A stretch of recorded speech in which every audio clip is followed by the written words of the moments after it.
Everybody. So we're back in Englewood for the study session of the Englewood City Council this evening. And this particular discussion that I want to hear with my own ears and see happen with my own eyes has to do with the city attorney's office doing a presentation to city council comparing other municipalities in how they do public comment. Here's what the goal is. They're not going to tell you this. They're working to shut down public comment or certain aspects of public comment at their regular city council meetings. They're not going to tell you that. They're just pretending like this is just for information, blah, blah, blah, blah, blah. You know how deceptive message controllers work. They convince everybody that they have to do something for their safety, right? And then they do it and blah, blah, blah, blah, blah. So we know how government works. So if you were here earlier, we were here a few hours ago, and I got a bogus eviction notice from the library. You guys, I'm just going to tell you a little secret here. Some wokey wokes got a little woke this weekend when they went and viewed some fraud channel, and they saw some law citation about harassment and all this stuff. And so all these wokey woke girlies got together this weekend down at the library, and they said, we're going to get her. We're going to show her, because we can cite law now. We are the law. Girls, do I have a high five? Girl power, girl power. Okay, we're gonna show this girl who's boss, and we're gonna trespass her from our library. Well, not really trespass her, but we'll just evict her for 90 days, and we're going to put her in the tier 2 column, even though she qualified for tier 1. And then we're going to call the cops, and we're going to serve her. We're going to serve her. All because we watched some fraud channel this weekend. Hey, good job. Good frickin' job. Since the publishing and the slicing and dicing of all my content that this fraud steals. Hey, and if you guys want the lowdown, go check out John Felix. Go check out the John Felix channel. And mods, you have my approval to go find that video on John Felix's channel and put that link in here, please. He's getting exposed big time. Canadian socialist, gathers all the socialists. They hit our channels, and they talk to us about how freedom should be in comparison to their socialism. That's what all this is about. These dumb bitches in the library, they totally took the bait. So anyway, this discussion is supposed to start at 6:45. We're going to go into the city council meeting. We are making entrance into the southwest entrance of the municipal center where the public city council meeting is being held. With me, I possess my paperwork.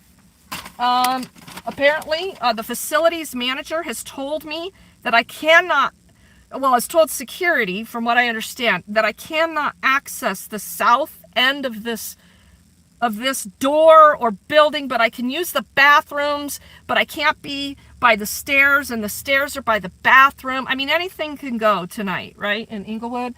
So we're just going to keep this live. You guys just have your commentary in the chat. Mods are in control. Just some housekeeping measures. If you haven't read the chat rules and you choose not to abide by them, you might or might not get a warning. And mods are in control of the chat. But I would like it if one of my mods did have time to go peruse John Felix and find that video and post that, please. I think it's important to understand where the wokey wokes are getting their information and how they're responding to what they think is the court of public opinion. Well, it is in socialist China. I mean, communist China. Somebody is toking up the weed out here. Whew! It's permeating. Whew!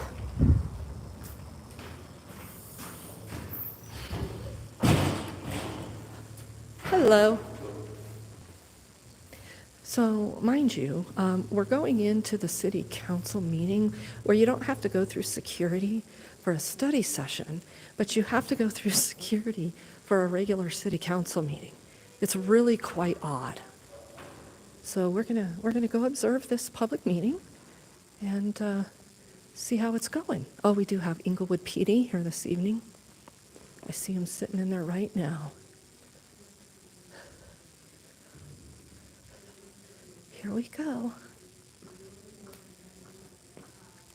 Assistant City Manager, right there.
keep the lottery active for. It really just depends on, again, how much money we have, how many dollars figure out, how successful this last lottery was for us, and we try to please people up throughout the process. But those are some of the variables that we can control with our program. And if you sign up for a lottery in Englewood, can you sign up for a lottery or in other cities? Yeah, so we actually recommend people do that. We recommend they sign up. Okay, so here's what's going on, if you want to know. This is a study session of a city council. And what goes on here is they do presentations. They cannot make any decisions, they cannot vote at these types of hearings, okay? These are study sessions. And this topic that's on the agenda tonight, right now, that we just heard about, is affordable housing. Now, and how HUD and those properties operate in the city of Englewood. No, you can't hear in there, either can I. I'm catching bits and pieces of her garble microphone stuff. That's how they want it. They don't want the public to know. If you really want to tune in and maybe hopefully hear it a little bit better, you can go to the Englewood City YouTube page, Englewood, Colorado. They do broadcast these live on YouTube, but they're not much better. So, but sometimes there's better sound, sometimes. So I'm not here to capture everything that's being said because already I didn't want to watch this presentation because this is a crock of shit. And she's talking about how people don't get evicted from this type of housing here in Englewood. They do. So I don't have the patience to sit through all this bullshit. But the one thing I do want to sit through and listen and see with my own eyes tonight is the next discussion that was on the agenda for 6:45 on presenting public comment. So the city attorney's office is doing a presentation on comparing other city councils in the metro area on how they do public comment, because what the ultimate goal here is to shut down public comment at the regular city council meetings. Are they going to shut it down completely? No, but they are going to take aspects of it away from the people. It's coming, and this is how they control the messaging to begin with. So maybe we'll get in front of it. I don't know. Maybe people will be outraged. Maybe people will start asking questions. Maybe people will start paying attention. But the bottom line is, I don't care if you're a resident or not in the city of Englewood, just like Sheridan. When you want to redress your government and you're hovering right over all their misdeeds, they don't want you talking.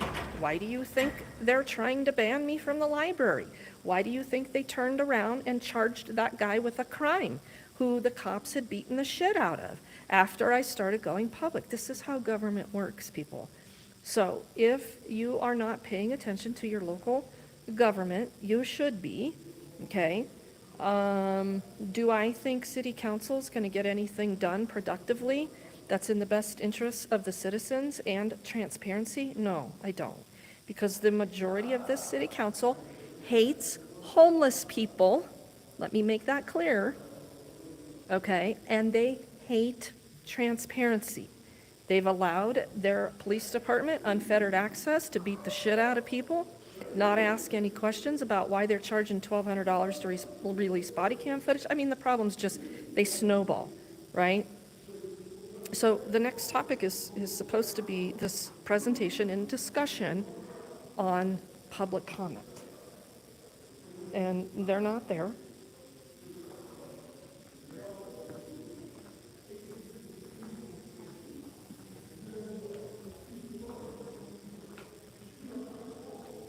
She's still rambling on about what a great thing all their affordable housing and HUD operation is here in Englewood. Is it serving a vulnerable population? Yeah, the elderly, and that is good. That is good. Is it serving the homeless? No.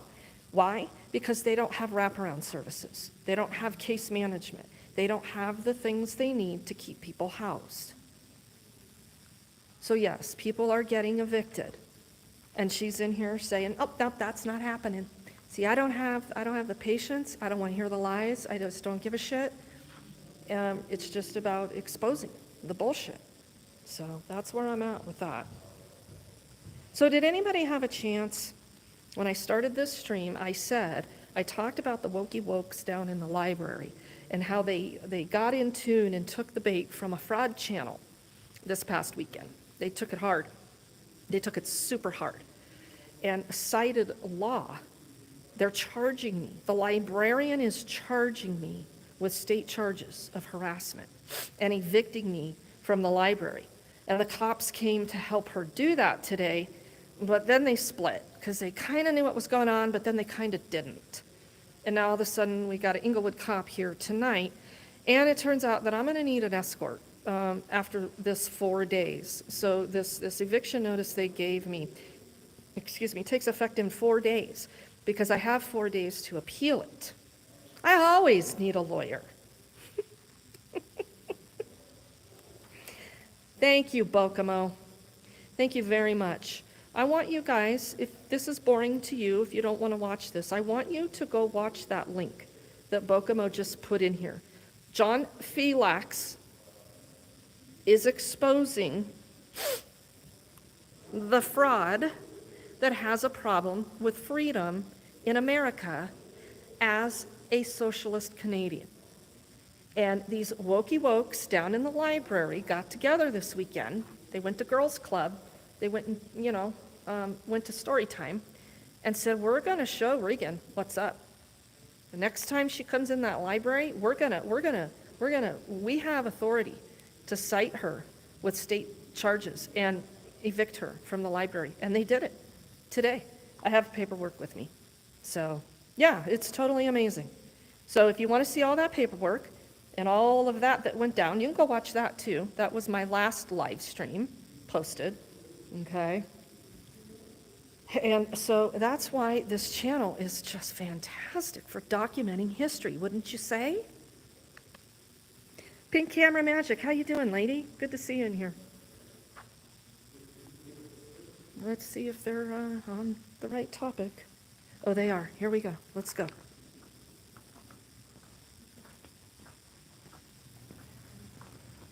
We did get a report that the sound quality was good, so we're checking on that. We did not heard that.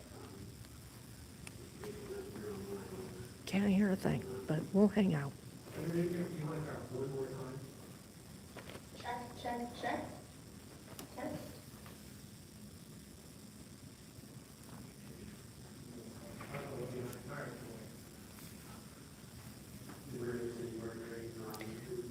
Especially this microphone. It's just a garbly mess. Imagine that.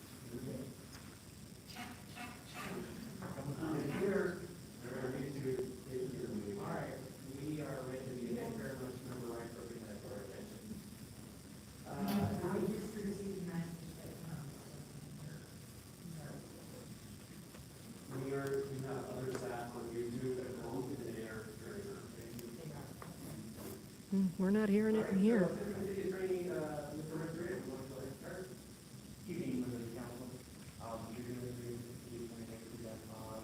Can you hear a damn thing he's saying? Now a little background on this. Within the last few months, all my comments, councilmen throughout the state of Colorado was appreciated. All my comments being flooded with speakers being hearing, addresses, and sometimes flooding with speech stuff. Because of those concerns, the city council did not have online comments for one session.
now onto the survey. To start off with the city of Englewood.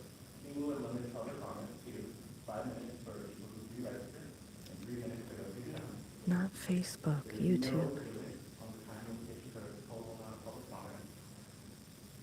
Limitations on who can speak, there is none for, but they will be proposed 152 that provide that the official taxpayers or residents of the city or their legal representative. Subject matter restrictions are unenforced, but again, the legal proposed that provide that the comment will be about matters concerning city business or matters over which council has control. There is no limit on whether or not it can be spoken or non-verbal type of comment. There is online comment. You have to pre-register and pay for it. Now, for audio video limitations, there is none, and individuals are just allowed to come up with whatever the gigabytes they have, flash drives, or whatever, and just plug it straight into the city equipment. Generally, the process starts speaking until their presentation is already kind of set up and ready to go, and many times the requirement is staff to enter into the Can't hear.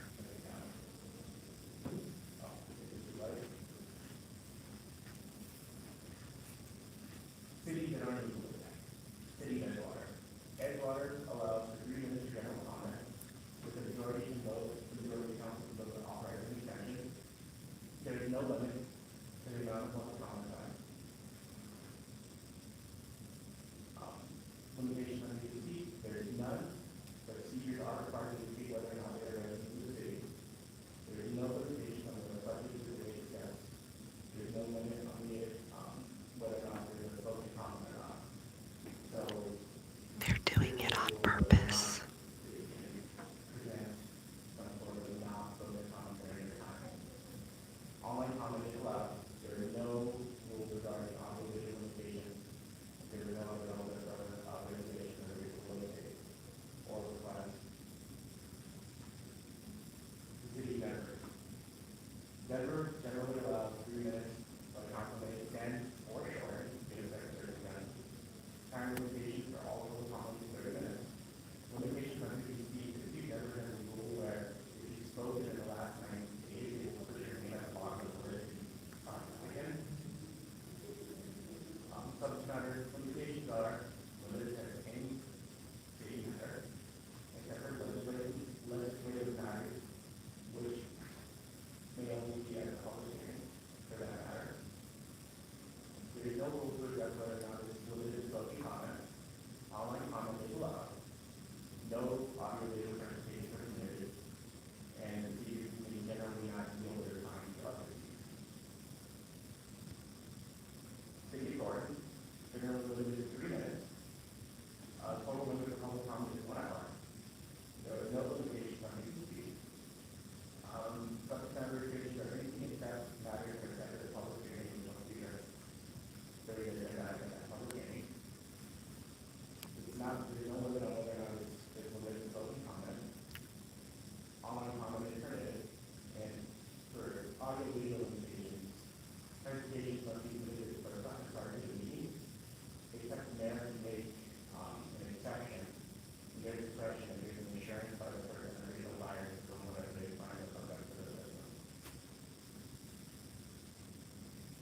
City of North One. North One allows 5 minutes of public comment or city interviews related to city business or matters being relevant to the city business. At the end of the meeting, you're allowed 3 minutes to discuss an item that has been addressed at the council meeting at that meeting. There are no limitations to the amount of public comment. There is no limitation to the speech.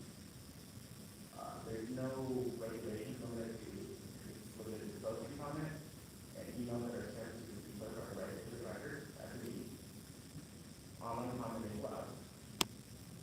For age limitations, you cannot use the equipment if they're permitted to play whatever type of recording or what's happening from the podium itself. And other relevant regulations are that it cannot participate, a participant cannot speak in more than one topic at the same meeting. Littleton,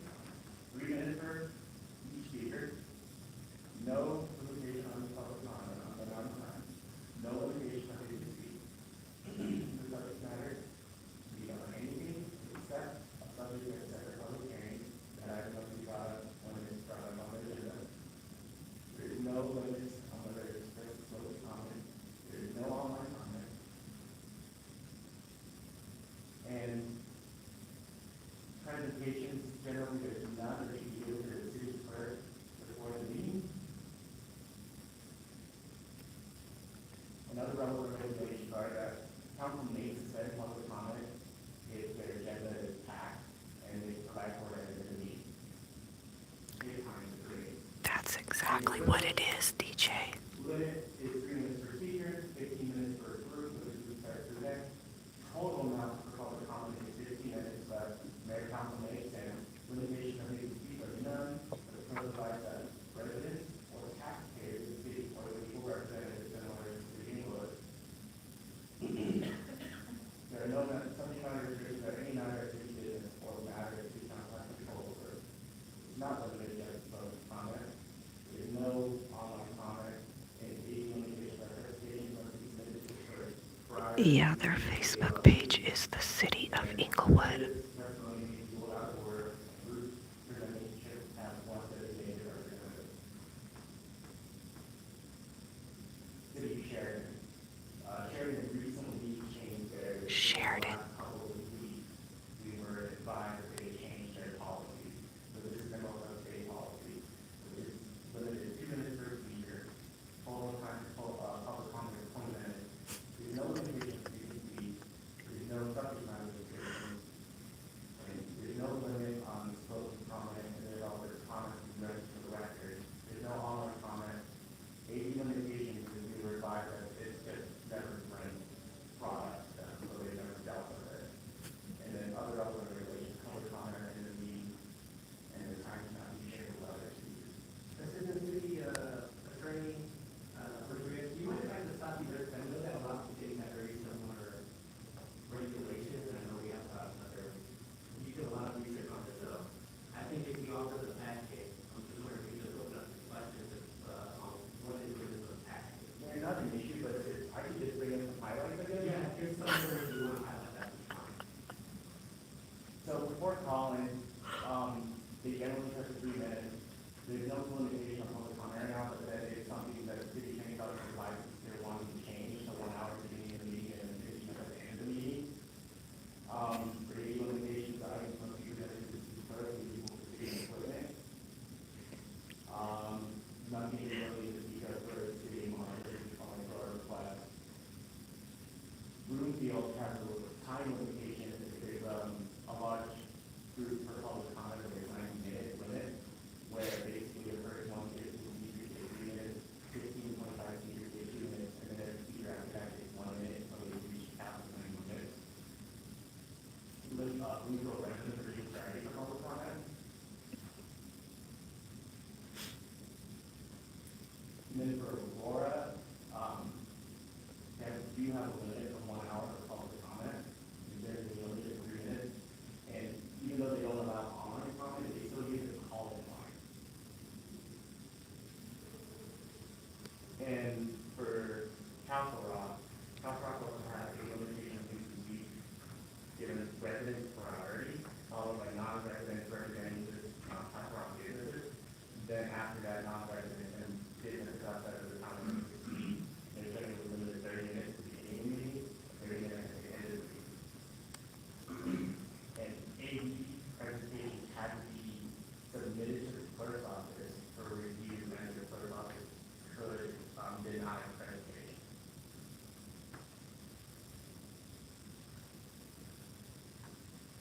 Lakewood, same electronic presentations have to be submitted to the clerk's office for pre-screening.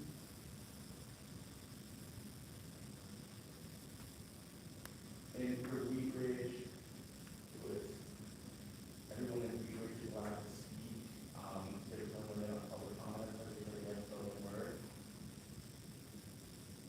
And for Boulder, it was 2 minutes per speaker, and their time limitation and limitation of the speaker, they were saying that they would randomly pick 20 individuals who signed up, and each individual was allowed to speak for 2 minutes, and that no speaker could speak at 2 meetings in a row.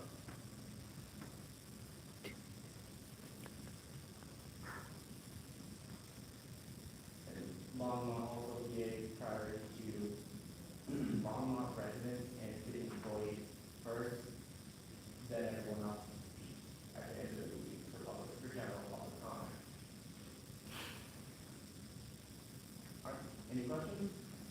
Thank you very much, Mr. Renteria. Any questions? Oh, I'm sorry, City Attorney Mel, do you want to do that? Yes, I just have a little bit of information regarding Englewood's historic policies. I looked through some historic agendas, and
no litigation at this point that we're doing, and our research is based on cold emails to the attorney's office, being English clerk, who's willing to talk with slash for us, those who are willing to get back to us.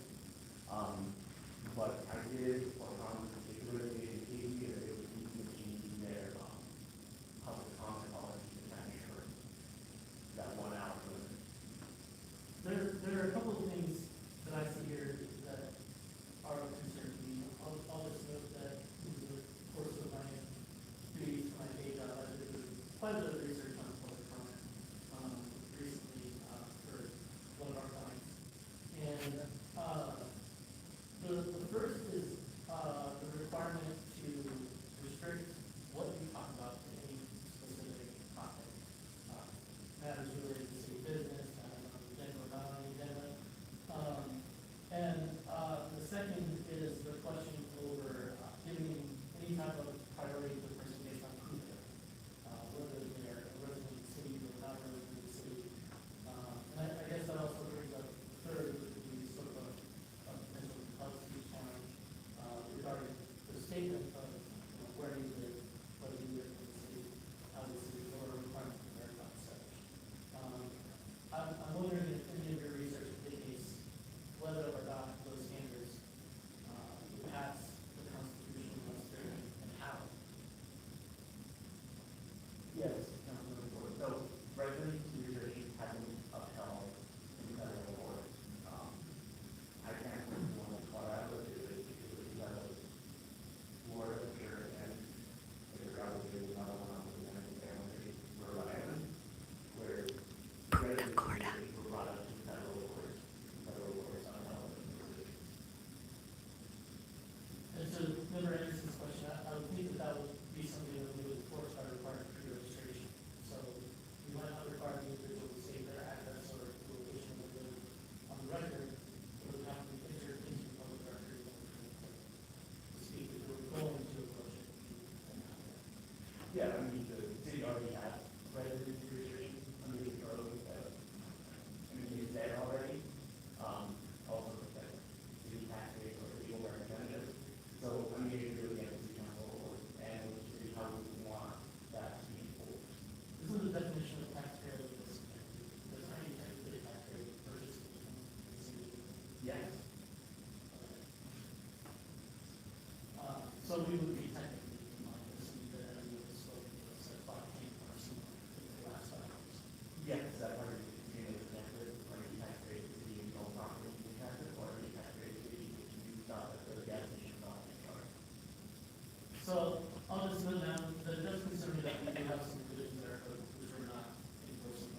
Go ahead, Maria, yeah, sorry. Thank you, Mayor. I've got a couple. Deputy Commissioner, thank you so much for being here and for all of the research. It's clearly for a lot of time. Two questions around what other cities are doing that didn't be captured in the presentation. One, are all cities live streaming public comment? Do you know, and are they also posting that in the recording?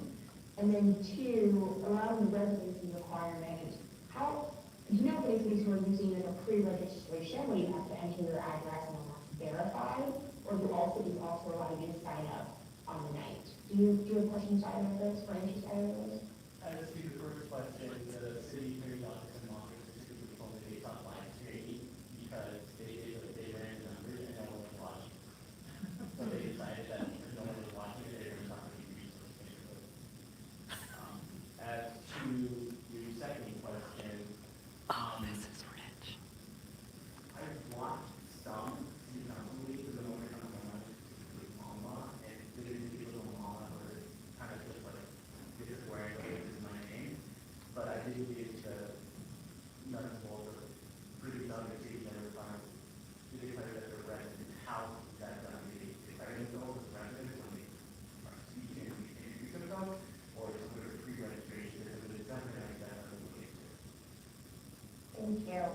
And also in the council communication, under 4D, where you lay out our existing policies for public comment, it says that presenters may provide city council hard copies of presentation materials, handouts, or other materials, either at the meeting or in advance.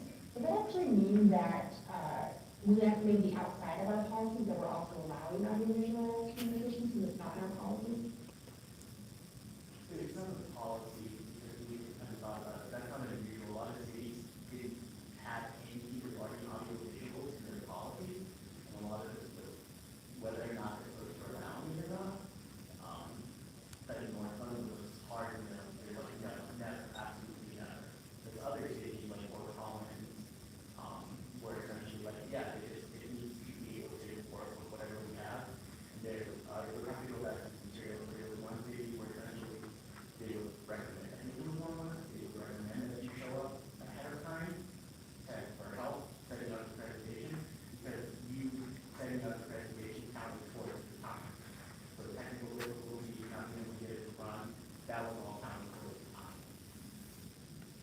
Okay, thank you. Actually, this question would be for City Manager Lewis. If we were to ask presidents that we're going to potentially use AV if they were to come in early, that, but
you asking for our opinion? Yes. Quite frequently, from my perspective, it's gone on quite frequently over the years. It depends, obviously, last year, there was a public comment, just for COVID. But even in previous years, there were several times that public comment would go on past 9 o'clock, sometimes even 10. So, We can't have that. We can't have public comment going on past 9 o'clock. no ready, you want to answer that? Well, yeah, I would just say that it depends on, what's going on in the city, it's a topic. And I think something that I pick up on pretty quickly during the event, I think people wanted more opportunities to speak. And so we have town halls too, to provide opportunities outside the city council and really take the task. Because that's a way that you could, really, allow that focused time for public comment without having to go till 10 o'clock. That's great that the citizens are engaged, but it might be good to provide more venues for citizens to speak in, so that we can make sure we have time to get to the city business on those nights. I think it's great there. Yes, DJ, you can.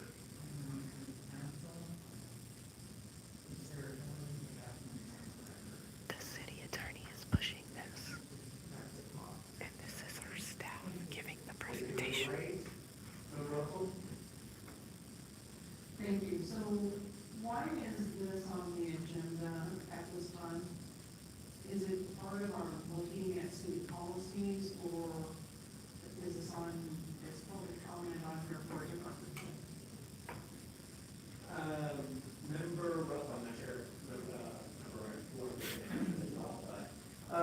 this is something that we were discussing last year, and we tabled it up until this year. So I think the goal was that towards the end of the year. It was somewhere around there, but I don't know, September, October, we talked about bringing this run out of the study session, but because it was going to be, we tabled it until this year. Okay, thank you. That answers my question. I would just like to remind us of this one thing, and I know I've been on council for 8 years, and it ebbs and flows. I mean, like Member Anderson suggested, code next and the mayor was huge. There were other things, but it could go on for months on end, and then all of a sudden, maybe nobody is coming. Kind of like, there really haven't been that many people coming, I think, since the election. The one thing, this is what the First Amendment of the Constitution says. Congress shall make no law respecting an establishment of religion or prohibiting the free exercise thereof, or abridging the freedom of speech, or of the press, or of the right of the people peaceably to assemble and to petition the government for a redress of grievances. Amen. People come because they want to talk about things, whether it is what council has done, or maybe it's something they would like council to consider, or whatever. I think that, even in looking through all of this information that we were given today, I think Englewood has done a good job in allowing the citizens to come forward and speak. And, I would think at this point in time, if we try to limit this to any great extent, I think that the people will be viewing this as us trying to silence them from their right to freedom of speech. And so I would just want us to, perhaps we need to be careful about that. Thank you, Member Russell. I just wanted to provide some more, I guess, color, in response to Member Russell's question. This originally came up when I was still mayor pro tem. And, it really stemmed from the content of the first slide of the presentation. There have been a series of, I'll call them grades, because that's the term that's used online, in the last 6 months. Hey, everybody, that was Rita Russell that just spoke. Not residents of the cities, in particular in online public comment, using presumably fake name addresses to use the various city councils' public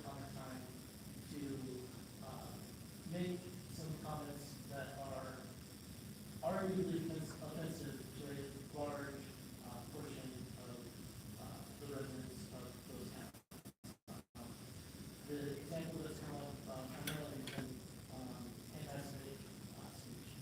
And we all know that type of speech is protected by the First Amendment, and all know, And it's never happened here, ever. there are also stacks and stacks of case law adjudicating, things like time, space, and manner restrictions on free speech, and there is or is not. This guy loves to hear himself talk. That is Steve Hard. Remember, he told me he doesn't respond to me because I don't live in the city of Englewood. I don't agree with that assertion. But I have some serious concerns with providing a platform, at a time when we are supposed to be discussing public business, for, people to, use that time as a stage to spread hate or violence. That speech is protected, but there is an open question of whether or not it's in this city's best interest, or whether or not it's in the body's best interest to, create a space, where that type of speech is going. And I am perfectly ready to stand in front of the citizens and account for the things that this council is doing or not doing, relative to the reasons why we're elected in the first place. I do have some significant concerns with spending this body's time entertaining comments that are not related to the business. And I think that is one place where we might And need to name sort of an crack example, down, Steve, on because you don't also have public one. comment, and use a place where public comment time is really used for the benefit of all citizens. So that's where, from my perspective, that Thank was you, the Irish conversation Rover. in the first place. And I wanted to wait until the new council came in, to discuss it, because I realized that we need to change these policies. And it would appear that we may have an opportunity here also to update some provisions in our city code regarding public comment. Thank you. Member Ward, do you have a comment? Yeah, I'd like to weigh in on some potential policy options here, what I would be interested in seeing on this. But first, my opinion is that your input from feedback from citizens is something we should figure out a way to maximize, in a variety of different ways. I know you guys get lots of emails, phone calls, and I think public, forums, town halls, those kind of things are all great, great ways to get feedback as well. And so I think, I don't feel like providing some boundaries on public comment at city council meetings means that we're decreasing the amount of feedback. In fact, I think we should increase it, do more town, one of my resolutions this year is to do more town halls.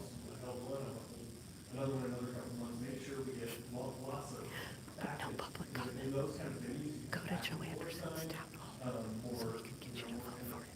answering questions and really wrestling with the issues. I think it's a lot more useful than sometimes than just having somebody come and state their opinion and then council has one response. And so I want to maximize the feedback we get, but also make sure we can get the city business of the city done. I think that's one thing that we have we suffered from last Clay, year, especially you're on in fire. a period of time where we have sometimes 2 or 3 hours of public comment going on, starting businesses very, very late at night. And we always, as a member of the response saying, we always do our best work after 10:30.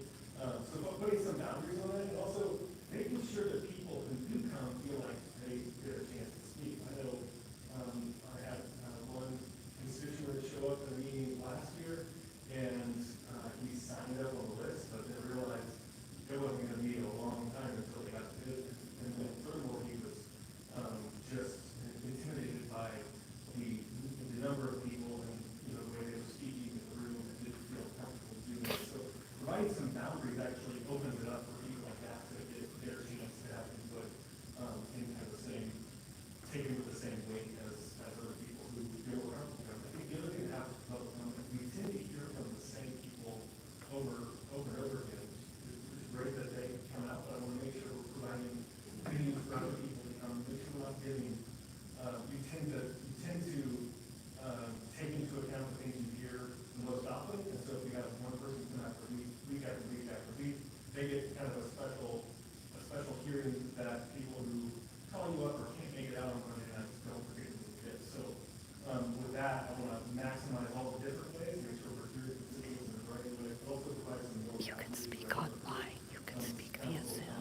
You don't have to show your face.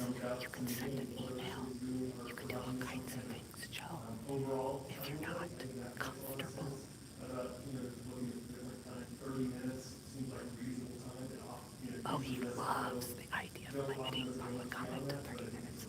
He's totally on board with what Denver's doing. One of the cities had one What where he's saying is he loves Denver's public comment. list. That makes sense if you're going to sign list, to make sure that you're hearing from, you're not penning out new people for the sake of the repeats who happen to sign up first or sign up quickly.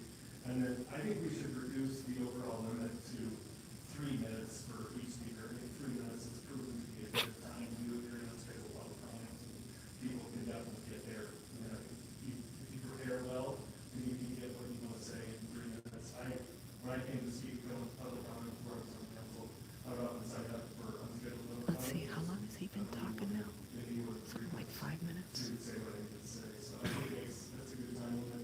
And I also think limiting it to residents or taxpayers actually enforcing our current law or updating or having it makes a lot of sense as well. Or at least one of them I saw one city prioritize residents, so they go to the top of the list as well. That also makes sense to me. So we make sure we're hearing from the people who have like this. He should move to North Korea. Yes, you're right. Thank you. And I actually do agree with Mayor Pro Tem. I do think that we all need to maximize, the, time that we spend with the residents, whether that's town halls, whether that's coffee. I'm holding a town hall in a couple of weeks, and, I think that's important. But I also, I am totally in favor with what, Member Ward brought up, in that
I support a lot of what Mayor Pro Tem suggested in some of the policies that he recommended, and I really appreciate the comments of Member Wright just now, and also Member Russell.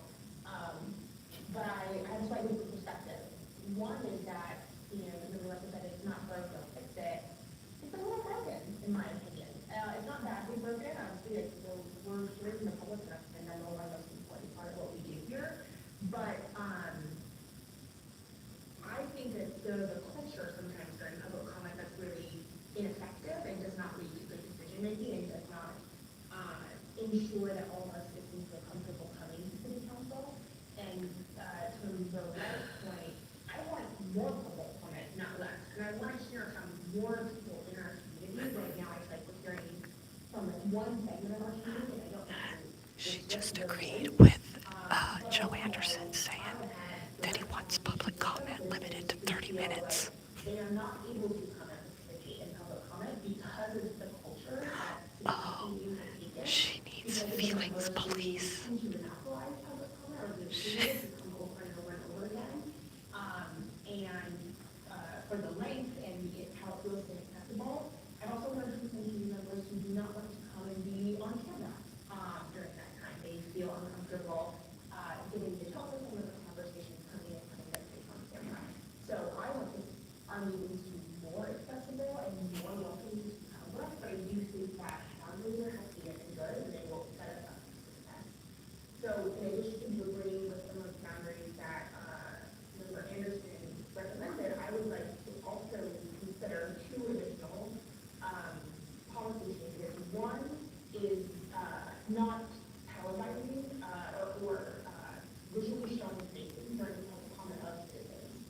I'm fine with the broadcast, the audio, where the camera just goes to the whole screen or the camera goes to the council. That would be my preference. And for those who don't necessarily want to be broadcast at the live screen, their face and their likeness.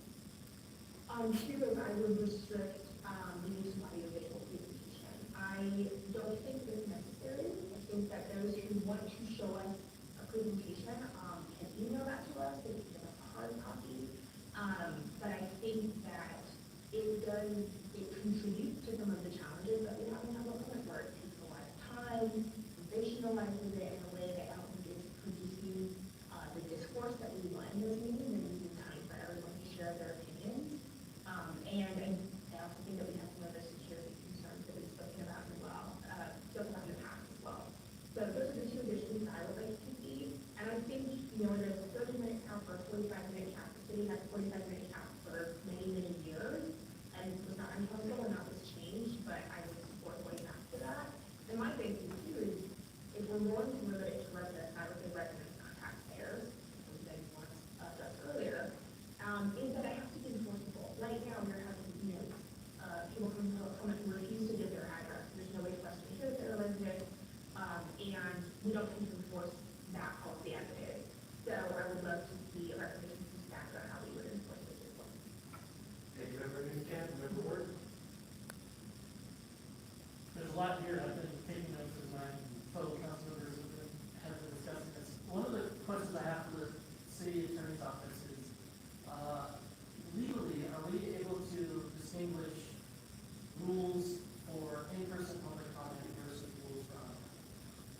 One of the things that I would have us do to prevent the type of concern that raised this discussion in the first place is if someone does want to appear by Zoom, we require them to verify their identity ahead of the Zoom meetings. Which would mean that if you are planning on giving virtual public comment, you need to schedule it ahead of time, at least prior to the meeting, as opposed to just popping it online through the call. And we would also need to verify your name, your actual name, your identity, your location, in order to allow you to speak during the online public comment portion. I'll speak to that a little bit. We do currently require pre-registration because each person that registers gets a specific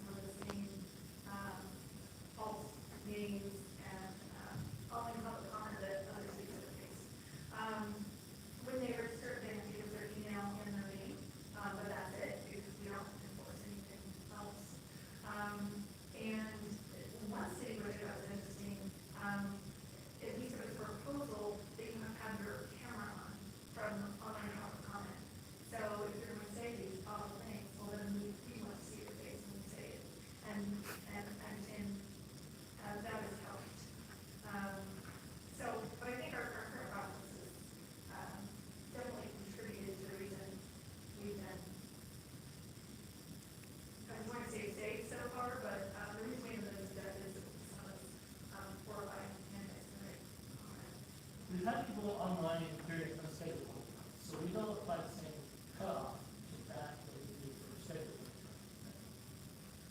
There is a link that if you go to, These dumb shits don't even know how online public comment works. there are purposes in the room that I don't know if you have more information on that. They're speaking on getting rid of online public comment and they have no clue how it works. The link is on the agenda, so if they want to speak during that schedule, they can sign up via the link. They do still have to put in their email address and their first and last name. So the email addresses are means of verifying their identity, which doesn't strike me as. So next up, you must show ID to provide public comment in Englewood. Which brings me to my original question. Is there a way to Notice a theme here. even further to ensure that people who appear online are who they say they are, at least? Anything's possible, it's just how much staff time you want to spend verifying their background, or where they live, or who's on the TV. I mean, anything's possible. Oh, yeah. Anything's possible. Okay, that might be something we need to discuss further. I heard a phrase earlier that was a little concerning to me, stifling their voices. And I want to ensure in the right. Here we go. Steve wants to hear himself talk again. At least from my perspective. He wants to stifle speech Any number of ways. and explain to you why he doesn't. Public comment during council sessions is one of them. The difference between that and any of the other means is that during open public comment, we're actively broadcasting whatever is being said. For a lot of people, that's the very benefit of coming to open public comment. I don't have a concern with that. I think I've been clear on what my overarching concern is, so I won't deliver that any further. And then I also wanted to clarify, it seemed like there was an implication that this is a drive from city staff to push us in the direction of other cities. And the purpose of the survey is to ensure or to gather information on what other cities are doing in order to inform us as to whether or not our process is the best process. I don't agree that we have that process right now. I have concerns over the potential for abuse, and I want to ensure that we don't. And then the last thing is something that never been impacted on, which is our policy regarding audience reporting. Generally speaking, and I don't want to throw this in the mayor's face, because I know how difficult that job is, having presided over a couple of rather contentious meetings while I was mayor. It's very difficult to control the temperature of the room during public comment. But I want to make sure that we're creating and preserving an environment where everyone feels welcome.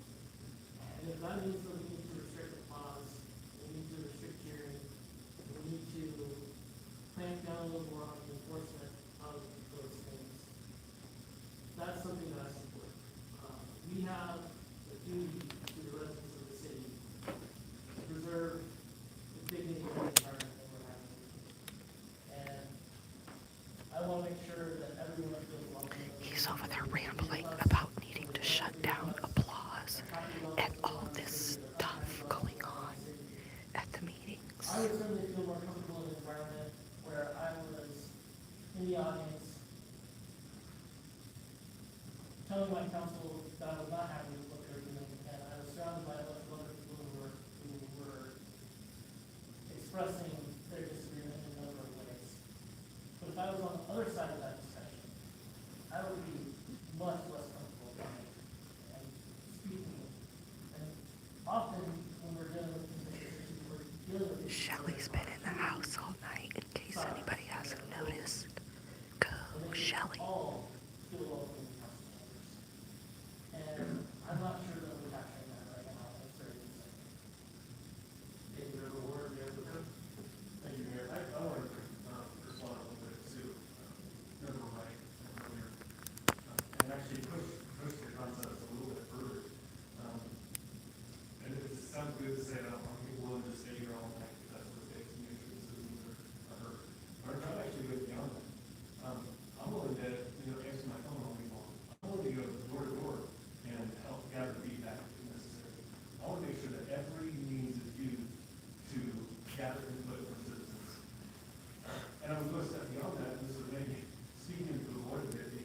wants to run a re-election campaign. Don't watch city council meetings because they don't have the time to commit to that meeting.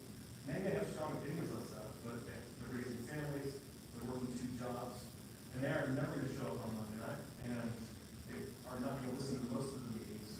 But I'm going to make a commitment to those citizens that I will also not be cowed just because a group of loud citizens comes and only give one side of an issue to city council for many, many hours. That's not going to sway me, it hasn't swayed me before, it won't sway me in the future.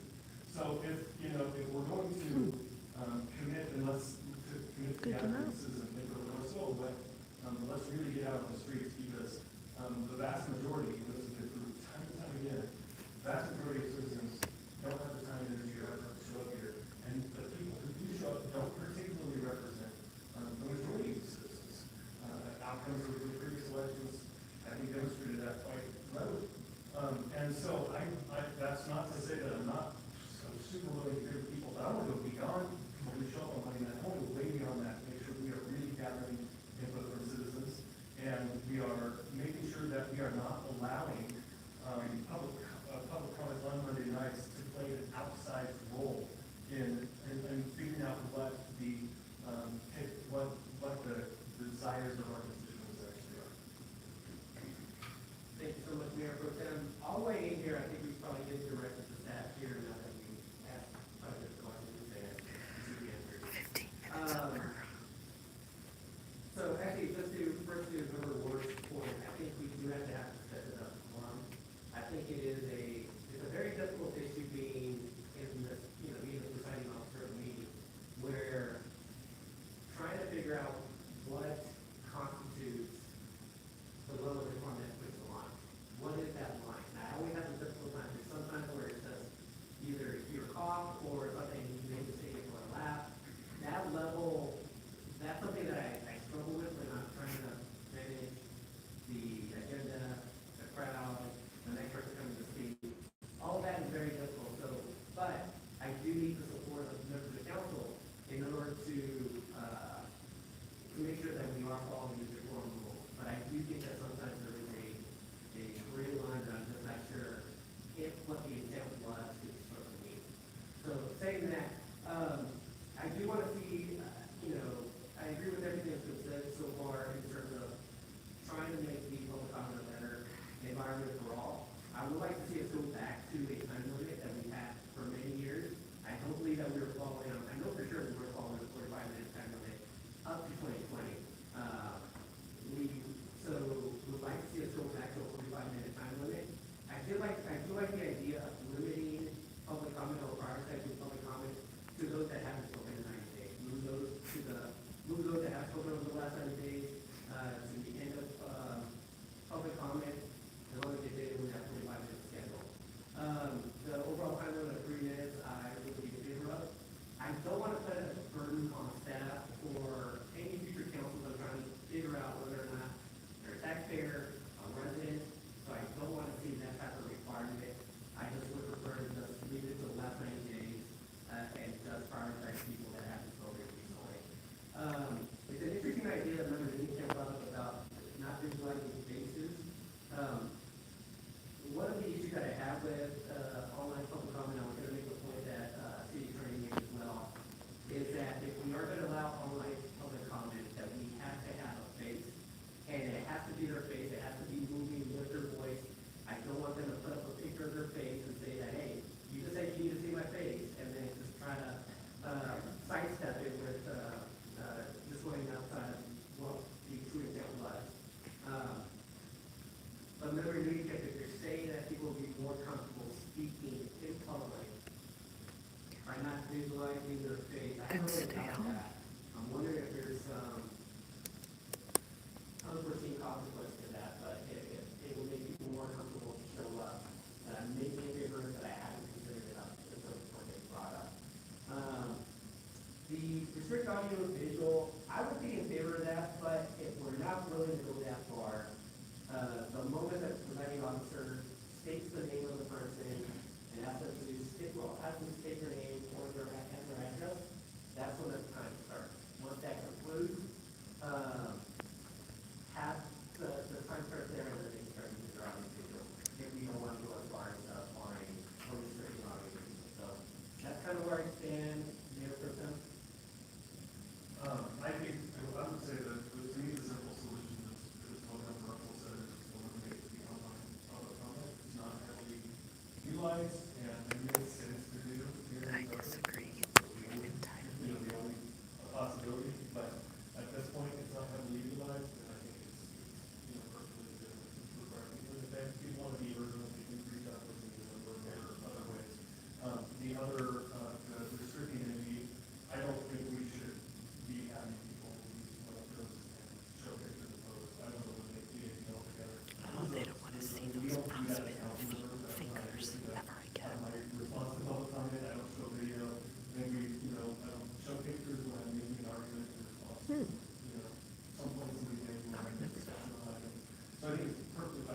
over.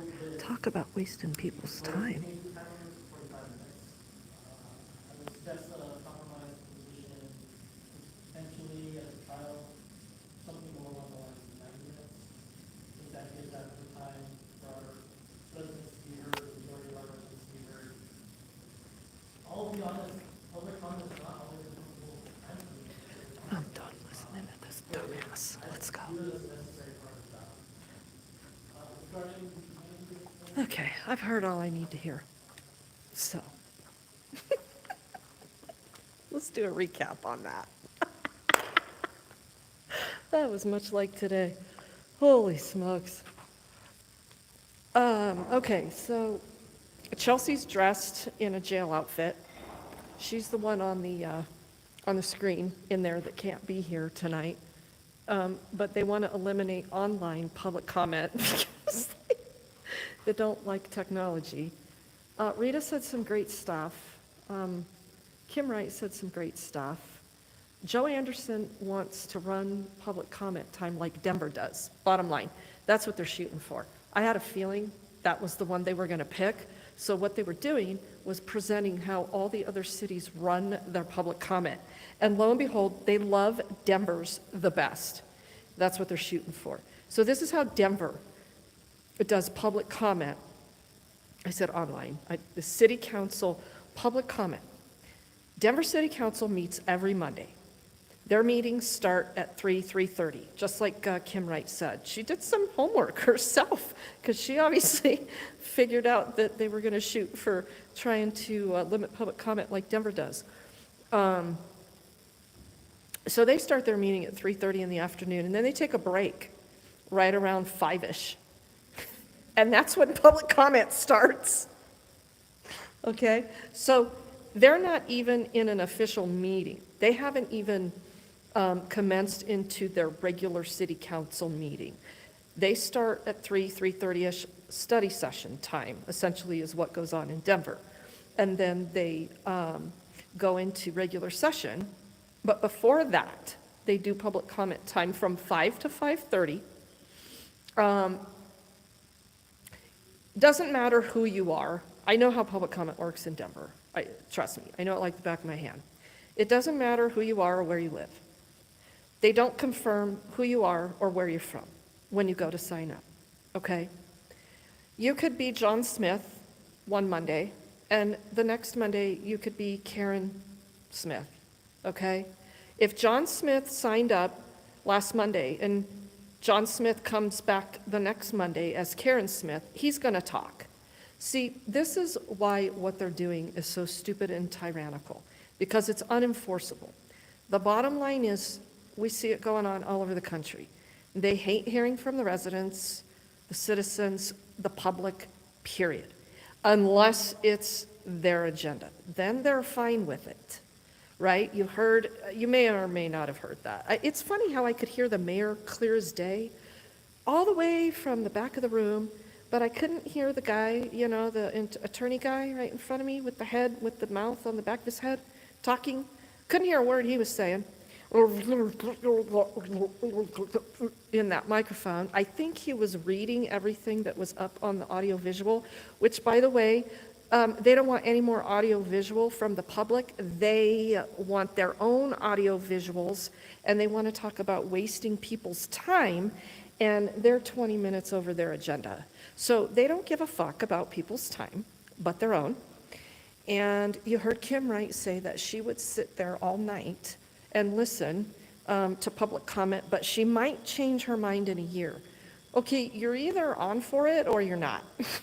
Sorry. Kim, you had some great stuff. Rita had some great stuff, but then you guys kind of backpedaled. Pretty disappointing, in my opinion. That would be the minority board, from my opinion. The rest is the majority board.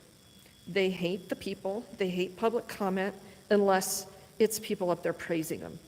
Steve Ward said he doesn't want any more of this nonsense with people clapping and praising speakers and this and that. But he forgot to say that when they're doing awards for people that they like, you can clap and applaud for 30 minutes straight, and that's fine. You're a hypocrite. Okay? So there is that. So I know exactly what they're doing. So back to Denver. You can go sign up, and they're not going to verify your ID. Now, they might recognize your face and say, didn't you speak last week? And they may or not, they may not answer, I don't know. And if they say, yeah, I did, and I expect to speak again because I'm here to sign up, city staff isn't going to argue with that person, I guarantee you, because they know better, okay? So perhaps if you sign up online, which you can do in Denver, repeatedly with the same name, they might move you to the bottom of the list. But it is on the record, week after week in Denver at City Council, they have the same speakers talking every Monday, if they push the issue. People understand their rights. Okay, here's what they're going to do. They're going to get themselves into a situation where that if they don't just completely eliminate public comment, they're going to start stifling certain people's speech, and they are going to get sued. That is why Sheridan City Council eliminated their public comment altogether. For those of you that have been following activities from the Sheridan days when I was there, DMA, and other people signed up online, they weren't going to have that. They were getting advice from Bill Hayashi, their contracted attorney for legal advice. And, he was giving them the proper legal advice to keep them from getting sued, and he told them, eliminate public comment. That's the way you do it. So they did. And I wasn't aware that they even reinstituted public comment over there in Sheridan until I looked at this document that saw that Sheridan now limits their public comment to 2 minutes. Yeah, that's fine. I can be on their hit list. That's fine. Whatever it might be. I think they're shooting. They're not going to get away with shutting down public comment here in Englewood, but they're going to make all the effort that they possibly can to adopt a city's public comment process that hasn't gotten them in trouble. Well, let me tell you something about that city attorney that did that presentation. That guy's an idiot, okay? And Tamara Niles, his boss, was sitting across the table. Remember Tamara Niles, the city attorney? She makes $269,000 a year here in the city of Englewood, whereas Judge Jefferson, in charge of people's freedom, only makes $160,000 a year, and they don't want to give him his raise. So, of course, that's a different subject, but my point in that is that really, Joe Jefferson should probably be this city's city attorney. But I do think the man likes to practice real law, and I do think he enjoys being a judge, and he's damn good at it. He should be making Tamara Niles' salary, as far as I'm concerned, and she should be shit-canned. She's not an asset here. She's unnecessary, and she's trying to twist things now and make it look like this really isn't me and Sean Lewis, the city manager, working together. This is city council. This is what city council wants. So I'll have my staff do this presentation, and then I won't have to answer any questions, even though I'm the one that makes the most amount of money to make all the city's decisions. I just put him over there. And then when she was answering questions, you heard her stumble through it. However, I will point out the one very good thing that she said that you probably didn't hear. They want to shut down online public comment because they're claiming that some people are calling in. It happened one time over here in Wheat Ridge, a city 10 miles that way. I don't know. I guess they had a bunch of online public commenters. Edgewater claimed the same. And they were spewing all kinds of anti-Semitic hate. I don't know. Never saw it. Whatever. It's never happened here in Englewood. It's never happened. The city clerk actually here in Englewood is really good. That city clerk's office is pretty damn good. My favorite city clerk of all time is Colleen Norton of Littleton. I'm just going to put that out there. This city clerk in Englewood is pretty damn good. And they're in charge of running those meetings. And they have that online process down lickety-split. But the problem is, it's people dealing with technology on the other end that sometimes they can't connect. That's easy. You call their name, and if they're not there, you just move on. The mayor did it last week, in fact, without any problems. But they send you a special Zoom link to be able to attend that meeting. They don't just let you sign up and appear online. They have a fantastic process, and they just outlined it, that it worked. Did you hear one city council member acknowledge that? Hell no, because none of them want it. That's wrong. I completely disagree, because they want to be wishy-washy on whether or not they're going to try to make people ID to prove who they are and where they live. Not going to happen. They will have to shut down public comment completely and entirely before that's ever going to happen. They will have to shut it down. It might be a first. It might be a first ever where you have to show ID. I guess, let me back up. I wouldn't put that past the socialist regime here in Englewood. They might try that. But I think they're going to get attorney advice to shut that down. Because what they want to do is pick and choose who gets to speak at the public meeting. And guess what? That's a First Amendment violation. You cannot stifle one speech over another at a public meeting. And that is why these city attorneys are effing morons. They won't even put that on the record. And this guy that she has doing this presentation tonight is clearly uncomfortable with what he's doing. He won't even speak loud enough to even be heard. They mostly want it that way, right? And overall, they're just playing with fire. They're just really playing with fire. Look, shut down public comment. People will come. People will come and redress them. It's not going to be pleasant. They're worried about not feeling good up on a dais with police presence. And Chelsea in her prison uniform is talking about people not feeling comfortable to come to city council and be on camera. Guess what? Stay home because you're at a public meeting. If you're that scared and afraid, this place is not for you. Write your city council an email.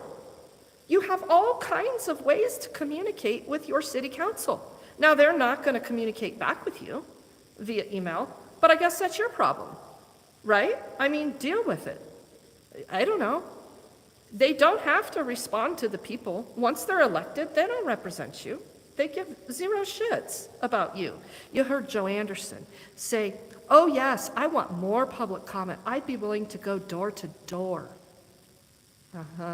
He wants to run a campaign, right?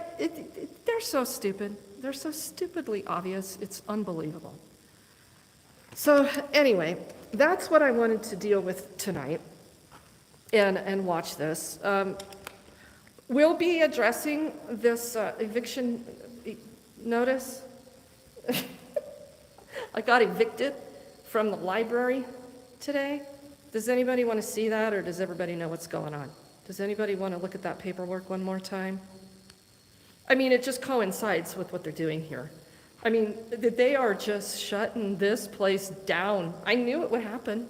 I knew it would happen once I became regular over here, once I started calling out the very obvious problems, once I became consistent in that. I've told you guys in the past, I've wanted to spend some time in Englewood. They do horrible, horrible things here to the homeless. And you've seen it. Look what they're doing to them in the library. Look what they're doing to me. They take no exception with targeting people. And they're doing it to the homeless. Oh, they'll tell you they love them. We're doing everything great for them.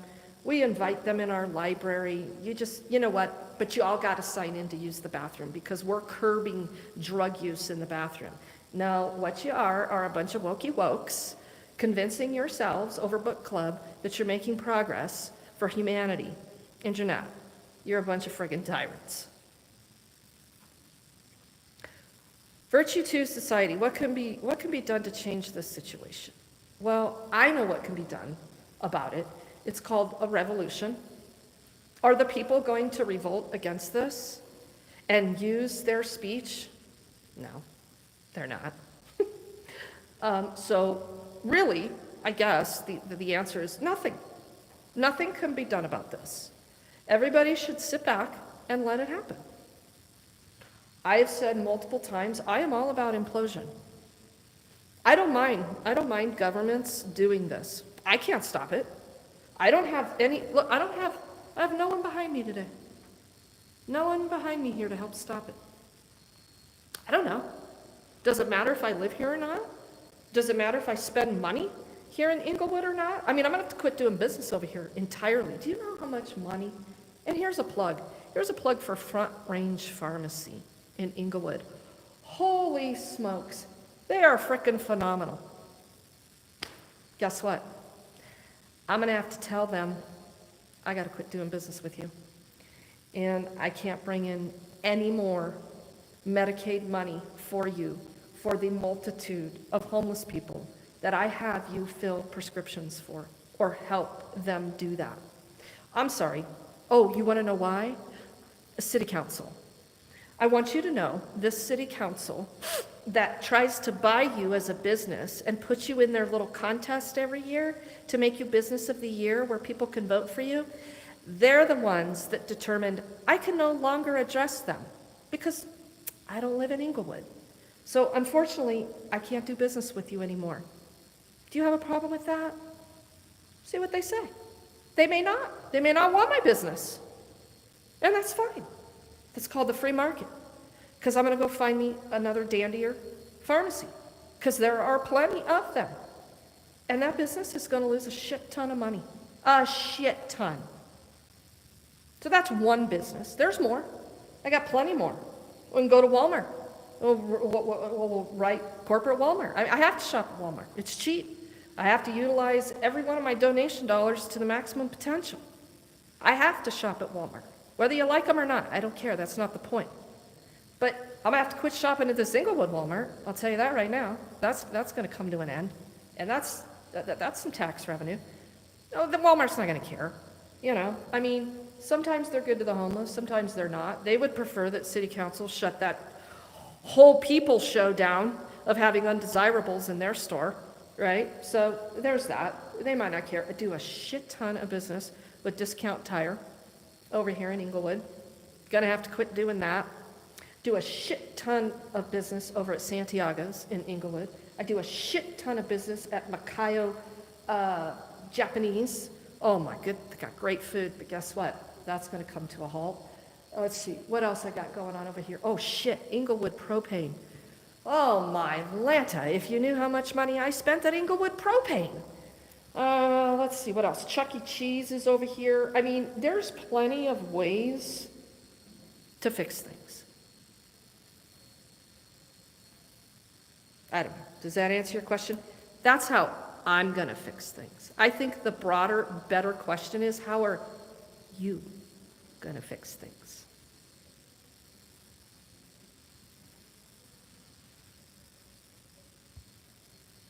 And there are already, Chris Duas, thank you. There are already a shit ton of empty businesses in Englewood. And you know, the economy's thriving. It's just absolutely freaking thriving. Businesses can afford for people to walk in there and go, hey, I'm cutting, this 500 grand a month I spend here, can't do it anymore. Sorry.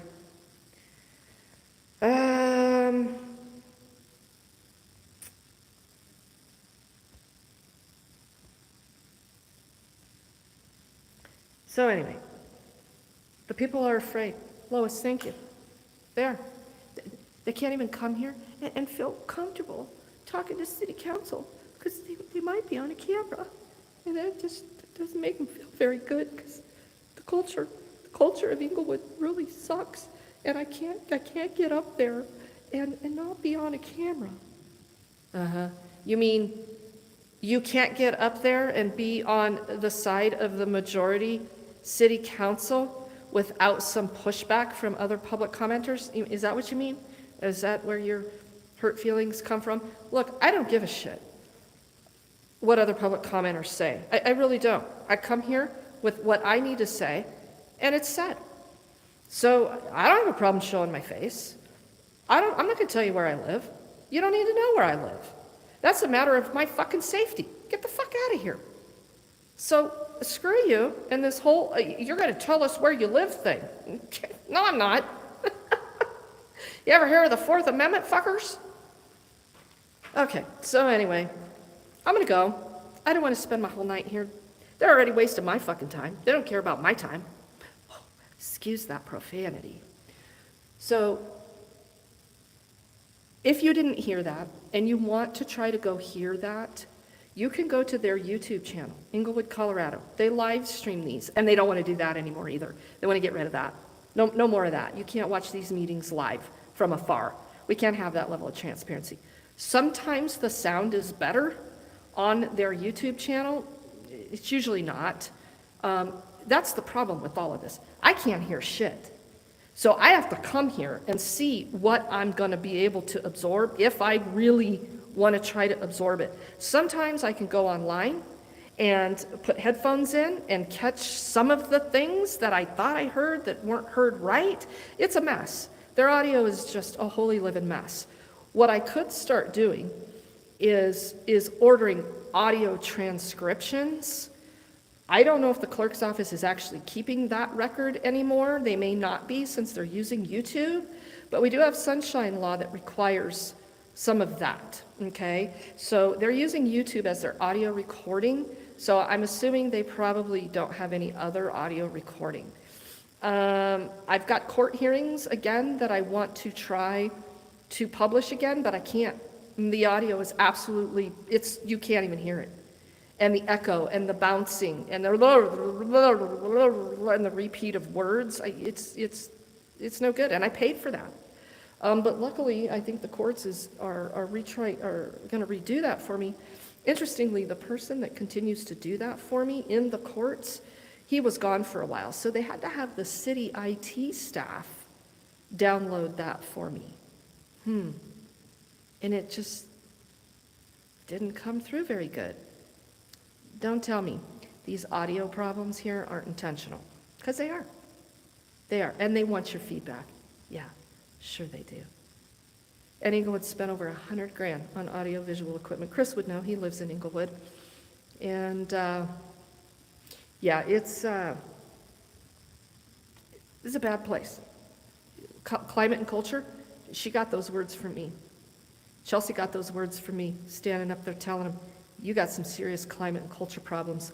So now she wants to twist the messaging. Oh yeah, our climate and culture problems are, people are afraid.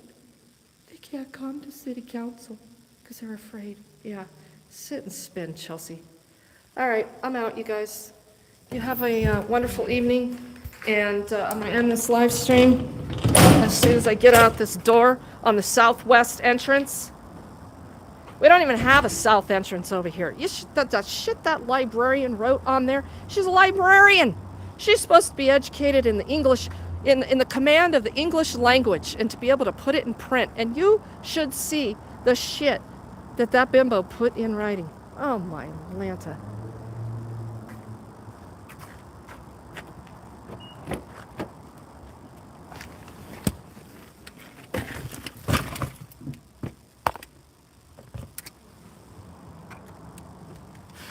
I guess they've decided to turn these lights on. It's usually pitch black out here, but at any rate. I'm safely locked in my car, y'all. Have a wonderful evening. Thanks for hanging out with me, you guys. It's always interesting. You never know what's going to go down. I don't know what the Englewood PD is going to do. I fully expect for some pocket warrant and whatnot, but who knows? I don't care. I'm not going to live in fear. I don't give a shit. I'll go get my trinkets and my charm bracelet from the Arapahoe County Sheriff's Department jail. Have a great photo session with the jailers. Really flex my rights while I'm in jail. I'm down with it. I'm down with it. Peace, guys.